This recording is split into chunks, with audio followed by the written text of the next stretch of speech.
The question number 9, under which main head and subhead of equity and liabilities part of balance sheet are the following items classified or shown? तो सबसे पहले देखो bonds है हमारे पास। Bonds,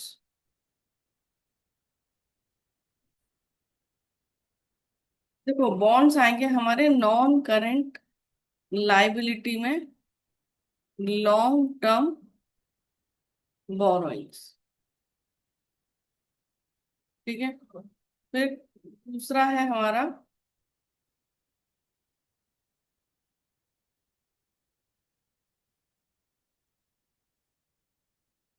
debentures.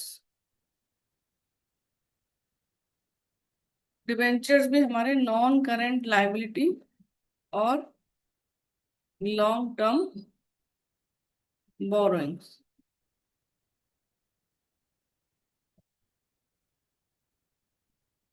Third है हमारे public deposits.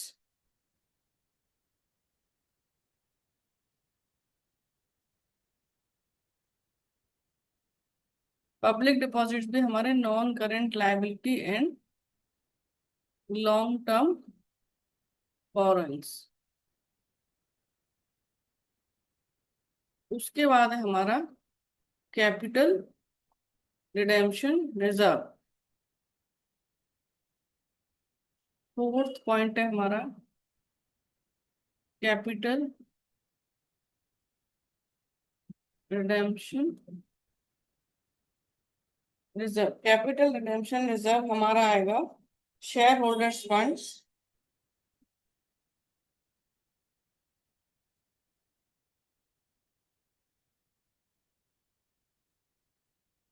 में reserve and surplus. Fourth हो गया। इसके बाद देखो फिफ्थ पॉइंट। फिफ्थ है हमारा कैपिटल रिडेम्पशन रिजर्व के बाद फॉरफिटेड शेयर्स अकाउंट।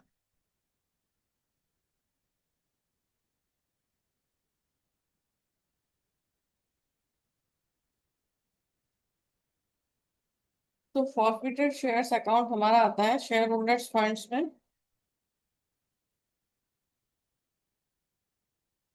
और उसके बाद ये subscribed capital under the sub head share capital. तो शेयर होल्डर्स फंड्स में जो शेयर कैपिटल होता है और उसके बाद होता है सब्सक्राइब्ड कैपिटल।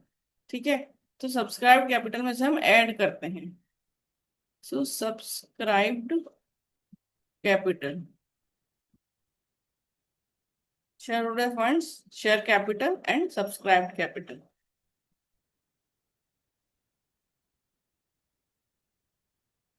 फिर है फिफ्थ के बाद सिक्स्थ सन्ड्री क्रेडिटर्स।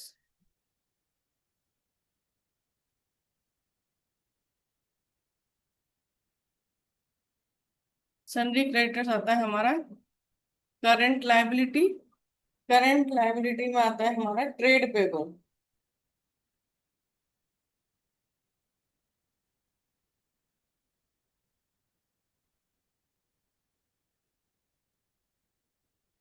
6th के बाद 7th है interest accrued but not due on debentures.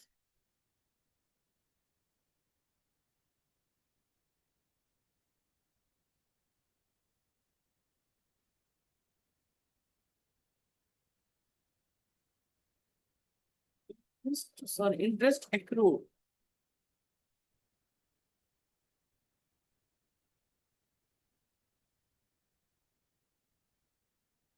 But not due on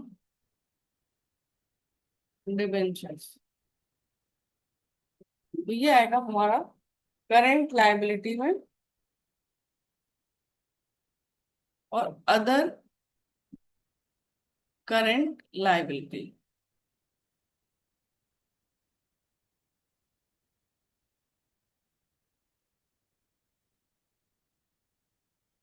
फिर है 8th point interest payable.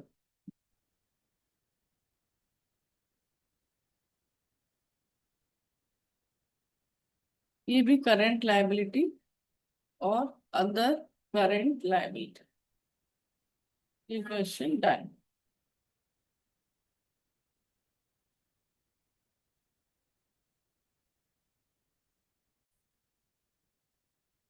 Question number 10, जिसमें हमें बताना है जो मेजर हेड्स है हमारे, reserve and surplus, long term borrowings या short term borrowing, other current liabilities, इसमें हमें क्या क्या हम और लिख सकते हैं। जैसे reserve and surplus, reserve and surplus में क्या क्या आता है, एक दो ही बताने हैं हमें, फर्स्ट और second.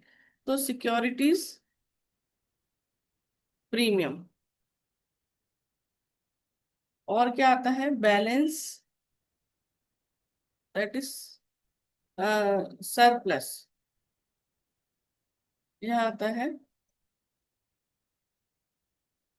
Surplus, that is balance in statement of profit and loss. ठीक है। और भी आते हैं जैसे capital redemption reserve, capital reserve, लेकिन अभी हमें दो ही चीज पूछी है। तो हमारे securities premium and profit and loss का बैलेंस पॉजिटिव हो या नेगेटिव हो। ठीक है। अब दूसरा है हमारा long term borrowings.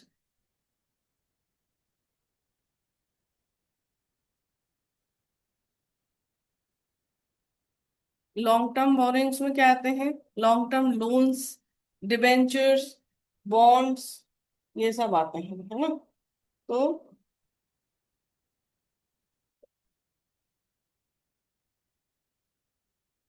Debentures, bonds, ये, या फिर, और loan from, long term loan, जैसे कि long term loan from banks या अदर्स, तो ये सब आते हैं लॉन्ग टर्म बोरोइंग्स। थर्ड है short term borrowings.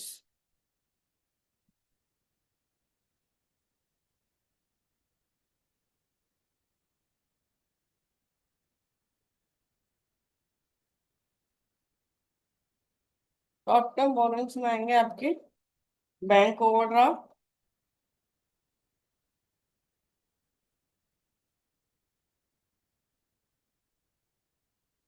Bank overdraft, cash credit,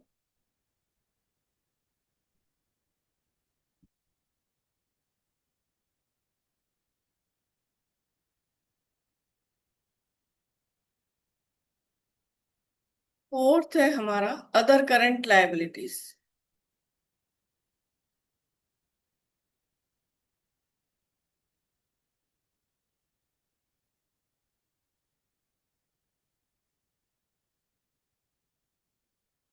other current liabilities में आ जाएगा unpaid dividend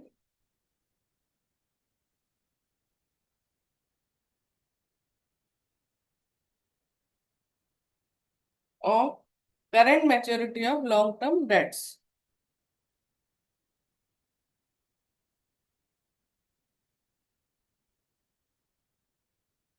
current maturity of long term dates ये है कि जब डिबेंचर्स या कोई भी है और उसे हमें विद इन, जब हमारा बैलेंस शीट का डेट एंड हो रहा है उस डेट से 12 मंथ्स के अंदर, विद इन 12 मंथ्स यदि हमें किसी लॉन्ग टर्म लायबिलिटी का पेमेंट करना है, तो हमें वो, हम उसे अदर करंट लायबिलिटीज में शिफ्ट कर लेते हैं, लॉन्ग टर्म लायबिलिटीज से नॉन करंट लायबिलिटीज से करंट लायबिलिटीज में शिफ्ट कर लेते हैं, यदि हमें विद इन 12 मंथ्स उसका पेमेंट करना है from the balance sheet date. So current maturity of long term debts आपका यहाँ आ जाएगा। ठीक है। अनपेड डिविडेंड ये है कि डिविडेंड प्रपोज हुआ था, फाइनल हुआ था, डिक्लेयर हुआ था, लेकिन उसे पे नहीं किया है, तो वो अभी आपकी लायबिलिटी है, क्योंकि एक बार डिक्लेयर हो गया तो आपको देना था। तो अब वो यदि नहीं दिया है किसी भी रीजन से, तो वो अभी हमारा करंट लायबिलिटी में है और हमें बाद में देना। Question Question number 11. Classify the following items under major head and subheads, if any, in the balance sheet of a company as per Schedule 3rd of the Companies Act 2013. 13। सबसे पहले देखो क्या है, security deposit more than 12 months. तो security deposit आपका आता है non current assets में।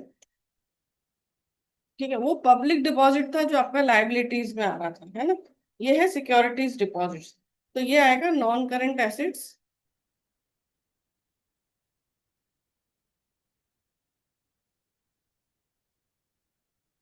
तो पब्लिक डिपॉजिट और सिक्योरिटी डिपॉजिट में हमें कंफ्यूज नहीं होना है। सिक्योरिटी डिपॉजिट आएगा नॉन करेंट एसेट्स और सब हेड होगा इसका अदर करेंट एसेट्स। ठीक है, फिर है interest due on calls in arrears.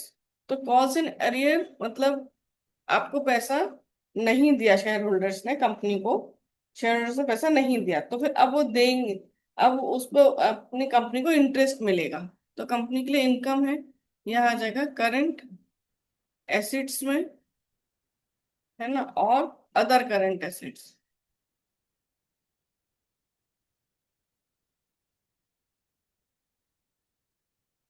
फिर बैलेंस इन फॉरफिटेड शेयर्स अकाउंट।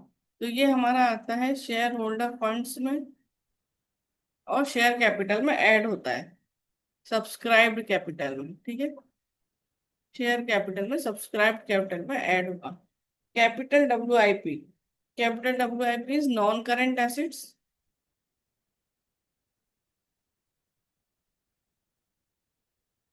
और ये आएगा property plant equipment and intangible acids, इस मेन हेडिंग में आएगा कैपिटल WIP। फिर लोन रिपेबल ऑन डिमांड।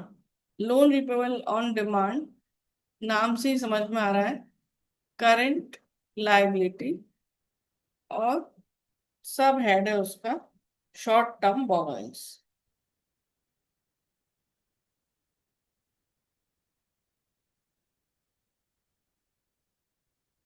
फिर है cash in hand. Cash in hand आता है आपका करंट एसेट्स में।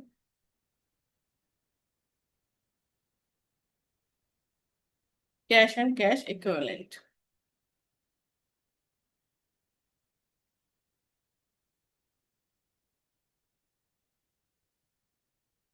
क्वेश्चन